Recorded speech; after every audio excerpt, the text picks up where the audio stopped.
नमस्कार दोस्तों, स्वागत है आप सभी का आपके अपने YouTube channel Shyam class study में। साथियों, आज के इस वीडियो में उत्तर प्रदेश पुलिस परीक्षा 2023 में पूछे जाने वाले हिंदी के 37 अति महत्वपूर्ण प्रश्नों का प्रैक्टिस सेट लेकर के आया हूं, जो आने वाले उत्तर प्रदेश पुलिस परीक्षा 2023 के लिए अत्यंत महत्वपूर्ण प्रैक्टिस सेट है। जैसा कि आप लोगों को बता दूँ कि बिना प्रैक्टिस सेट करे कोई भी अभ्यर्थी यूपी पुलिस परीक्षा 2023 में अच्छे स्कोर करके नहीं कर पाएगा।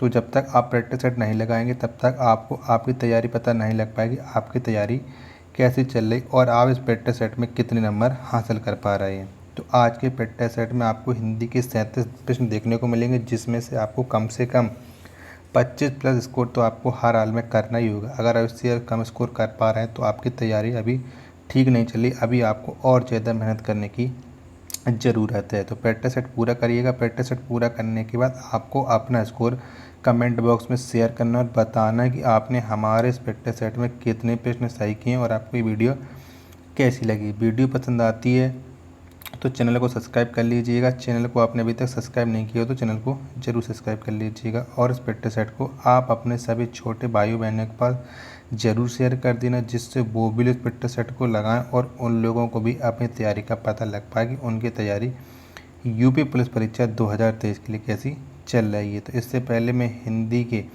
268 प्रैक्टिस सेट अपलोड कर चुका हूँ। अगर अभी तक आपने वो नहीं देखे तो सारे प्रैक्टिस सेट आपको प्लेलिस्ट में मिल जाएंगे, वहाँ से जा कर के आप एक एक करके सभी प्रैक्टिस सेट लगा सकते हैं। तो चलिए शुरू करते हैं आज का अपना हिंदी का प्रैक्टिस सेट नंबर 269। तो पहला प्रश्न है आपकी स्क्रीन पर कि आच्छादित का उचित विच्छेद निम्न में से कौन सा है। तो आच्छादित का संधि विच्छेद कौन सा हो जाएगा, ये आपको बताना है। तो इसका संधि विच्छेद हो जाएगा सही आ प्लस छादित। क्या आ प्लस छादित, ऑप्शन नंबर सी इसका राइट आंसर हो जाएगा। अगला प्रश्न है आपके सामने कि शक्ति कहना किस प्रकार के उच्चारण दोष का उदाहरण है। तो ये किस प्रकार के उच्चारण दोष का उदाहरण, ये आपको बताना है। तो ये एक है स्वर भक्ति उच्चारण दोष, ऑप्शन नंबर बी इसका राइट आंसर हो जाएगा। निम्न में से महाप्राण व्यंजन है, तो इनमें से कौन सा है जो महाप्राण व्यंजन है। तो इनमें से जो घा गा है, कौन घा, ये महाप्राण व्यंजन है, ऑप्शन नंबर सी इसका राइट आंसर हो जाएगा। पढ़ रहा था, इनमें कौन सी क्रिया है। तो कौन सी क्रिया इनमें, ये आपको बताना है कि पढ़ रहा था। तो पढ़ रहा था ये एक है संयुक्त क्रिया, कौन सी, ये एक संयुक्त क्रिया है, पढ़ रहा था, ऑप्शन नंबर ए इसका राइट आंसर हो जाएगा। अगला प्रश्न है आपके सामने कि प्रत प्लस अनुमति का सही संधिपद है। तो इसका संधिपद क्या हो जाएगा, ये आपको बताना है। प्रत प्लस अनुमति का, तो ये हो जाएगा प्रत्यानुमति। क्या, प्रत्यानुमति, ऑप्शन नंबर ए इसका राइट आंसर हो जाएगा।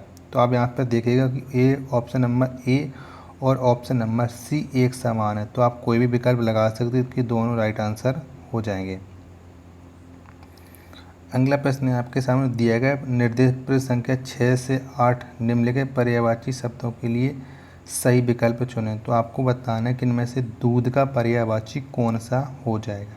तो कौन सा है दूध का पर्यायवाची, तो ये स्तन है, कौन, स्तन है, ये दूध का पर्यायवाची है, ऑप्शन नंबर ए इसका राइट आंसर हो जाएगा। प्रेच्छा, तो प्रेच्छा का पर्यायवाची कौन सा है, तो इसका पर्यायवाची बताना। तो ये है दृष्टिकोण, दृष्टि है परीक्षा का पर्यायवाची, ऑप्शन नंबर डी इसका राइट आंसर हो जाएगा।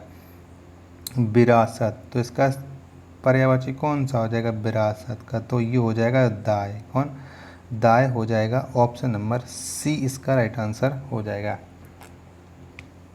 निर्देश दिया गया प्रश्न संख्या 9 से 12 निम्नलिखित वाक्य में उनके प्रथम तथा अंतिम अंश संख्या 1 और 6 के अंतर्गत दिए गए बीच वाले 4 अंश या अलावा के अंतर्गत बिना क्रम के हैं चारों अंशों को उचित क्रम में व्यवस्थापित कर सही विकल्प चुनें। तो आपको पहला और लास्ट ये दो आपको अपनी जगह पर स्थिर रहेंगे, बाकी की या अलावा आपको इन्हें एक साथ वाक्य के अनुसार लगाने हैं। तो चलिए मिलाते हैं, इसका सही आंसर क्या बन जाएगा। तो होलोग्राफी एक विशेष, तो क्या हो जाएगा होलोग्राफी एक विशेष, इसके बाद कौन सा आ जाएगा। तो होलोग्राफी एक विशेष प्रकार की फोटोग्राफी है। क्या? एक विशेष प्रकार की फोटोग्राफी। इसी से पता लग जाएगा कि वाह बकरी सॉरी वाह वकील कौन से ऑप्शन में, तो ये है ऑप्शन नंबर डी में। तो इसका आप मिला सकते हैं कि कौन सा कैसा वाक्य बनना है। तो होलोग्राफी एक विशेष प्रकार की फोटोग्राफी है। यह साधारण फोटोग्राफी से बिल्कुल भिन्न है। इस फोटोग्राफी में किसी कैमरे की आवश्यकता नहीं पड़ती, इसलिए इसे लेंस फोटोग्राफी भी कहते हैं। तो इसका राइट आंसर मिल जाए लीजिएगा ऑप्शन नंबर डी। अगला प्रश्न है आपके सामने की निर्देश दिया गया प्रश्न संख्या 17 से 20 तक के लिए। निम्नलिखित वाक्यों में से कुछ में त्रुटियां और कुछ ठीक हैं। त्रुटि वाले वाक्य को चुनें और उसके अनुसार ए बी सी पर चिन्ह लगाएं। यदि वाक्य त्रुटिहीन हो तो डी पर चिन्ह लगाएं। पढ़ लीजिएगा चारों विकल्प एक साथ, उसके बाद आपको पता चल जाएगा कौन से भाग में त्रुटि है। कुछ उसके प्राप्त करने में दांव पेच लगा रहे हैं। स्वतंत्रता प्राप्ति के बाद अधिकतर लोग ऐसे ही हैं जिनमें कुछ सुख संपन्न भोगने और उसका लाभ उठाने में मग्न है। कोई त्रुटि नहीं है। तो आप बताइए कौन से भाग में त्रुटि है। तो आप यहाँ समझिए कुछ के साथ उसके नहीं आएगा, तो ऑप्शन नंबर ए वाले भाग में त्रुटि है। अगला है आपके सामने कि मनुष्य की अनुभूति का प्राकृतिक रूप पशु प्रवृत्ति से अभिन्न है। शिक्षा मानव समाज की अत्यंत महत्वपूर्ण प्रक्रिया है। मनुष्य संसार में अपनी स्वाभाविक और प्राकृतिक विशेषताओं सहित उत्पन्न होता है। कोई त्रुटि नहीं है। तो बताइएगा कौन से वाले भाग में त्रुटि नहीं। यहाँ पे इसमें सारे सही लिखे हैं, तो कोई त्रुटि नहीं है। ऑप्शन नंबर डी इसका राइट आंसर हो जाएगा। अगला प्रश्न है आपके सामने 19वां की लिपि के माध्यम से उच्चारण तत्वों को समझना आवश्यक हो जाता है। भाषा का उच्चारित रूप भाषा का वास्तविक रूप है। निम्नलिखित भाषा का उच्चारित भाषा के सभी तत्वों को दिखाती है। कोई त्रुटि नहीं है। तो कौन से भाग में त्रुटि है ये आपको बताना है। तो ये है ऑप्शन नंबर सी में, क्योंकि यहाँ पर उच्चित रूप है तो यहाँ पर उच्चारित किया गया। तो यही से आपको पता चल जाएगा कौन से वाले भाग में त्रुटि है। तो ऑप्शन नंबर सी इसका राइट आंसर हो जाएगा। अगला आपके सामने की परीक्षा के एकमात्र 4 ही दिन बचे हैं। तो अब कौन से वाले भाग में त्रुटि ये आपको बताना है कि परीक्षा के केवल 4 दिन बचे हैं, परीक्षा के एकमात्र 4 दिन बचे हैं, तो कोई त्रुटि नहीं है। तो ये त्रुटि है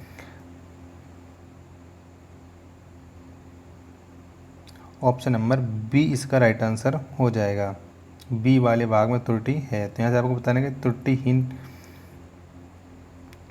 छांटना था 17 से लेकर के 20 तक।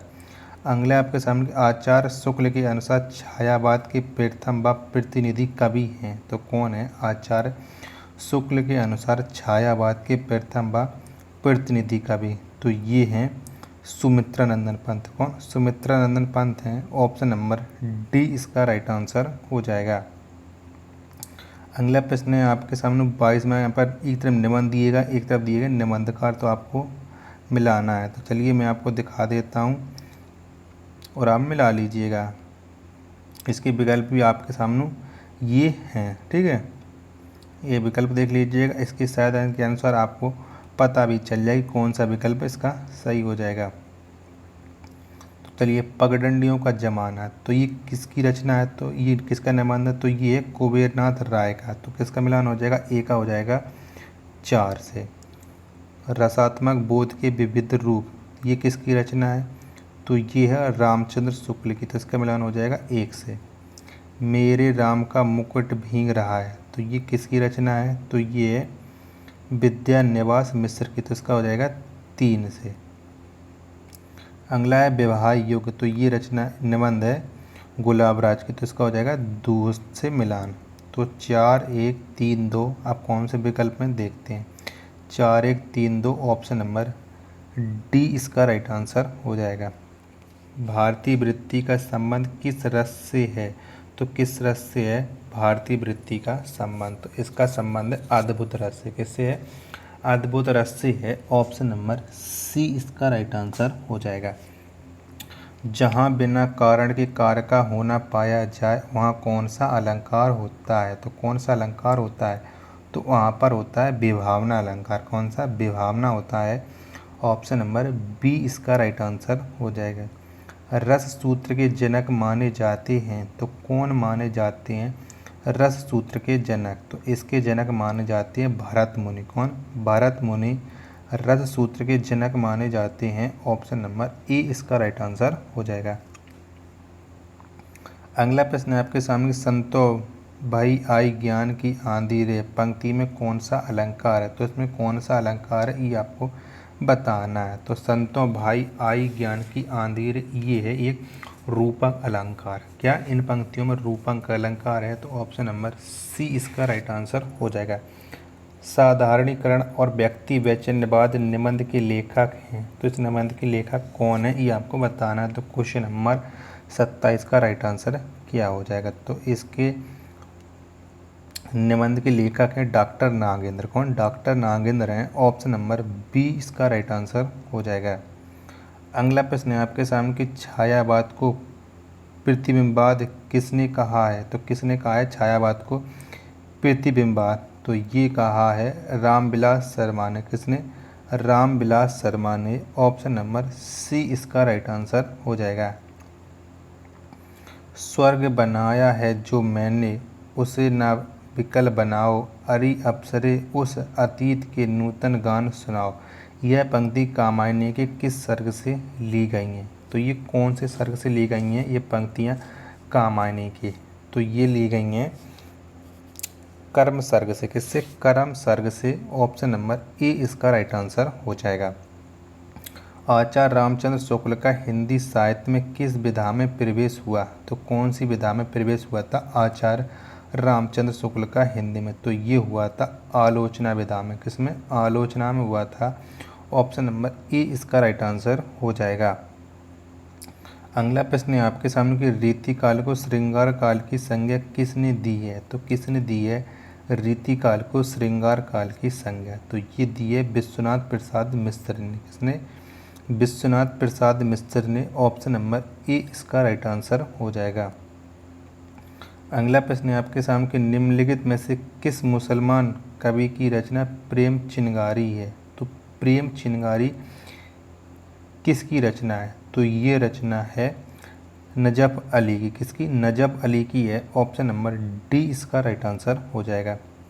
सखीन सैत हर्षि अति रानी सुखद धानु परजानु पानी इस पंक्ति में अलंकार है। तो कौन सा अलंकार है ये आप तो बताना है। तो इसमें अलंकार है उत्प्रेक्षा अलंकार। कौन सा है? उत्प्रेक्षा अलंकार है। ऑप्शन नंबर सी इसका राइट आंसर हो जाएगा। सौ शिव धनु मृगलान की नाई तोरण राम गणेश गोसाई इस पंक्ति में किस अलंकार का प्रयोग हुआ है? तो कौन सा अलंकार है क्वेश्चन नंबर 34 में? तो इसमें अलंकार है उपमा अलंकार। कौन सा? उपमा अलंकार है। ऑप्शन नंबर डी इसका राइट आंसर हो जाएगा। हिंदी साहित्य में राम काव्य के मुख्य प्रेरणा स्रोत हैं। तो कौन है हिंदी साहित्य में राम काव्य के मुख्य प्रेरणा स्रोत? तो ये हैं स्वामी रामानंद। कौन? Swami Ramanand. Option number C इसका राइट आंसर हो जाएगा। निम्नलिखित में से कौन सा संयुक्त स्वर है? तो इनमें से कौन सा है जो संयुक्त स्वर हैं? तो ये हैं ए आई ओ आओ, ये संयुक्त स्वर हैं। ऑप्शन नंबर डी इसका राइट आंसर हो जाएगा।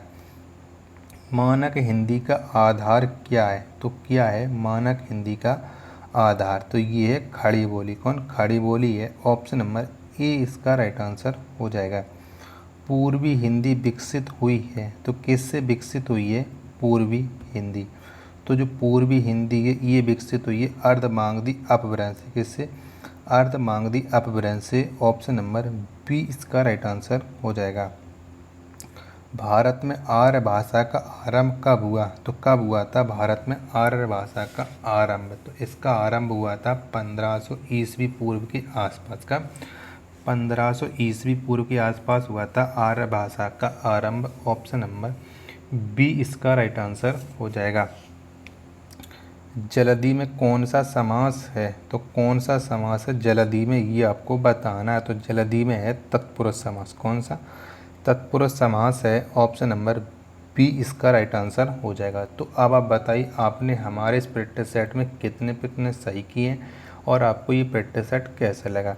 प्रैक्टिस सेट पसंद आया हो तो वीडियो को आप लाइक कर देना। चैनल को आपने अभी तक सब्सक्राइब नहीं किया है तो चैनल को आप जरूर सब्सक्राइब कर लीजिएगा। मिलते हैं पर नेक्स्ट वीडियो तथा नेक्स्ट प्रैक्टिस सेट में, तब तक के लिए धन्यवाद। जय हिंद।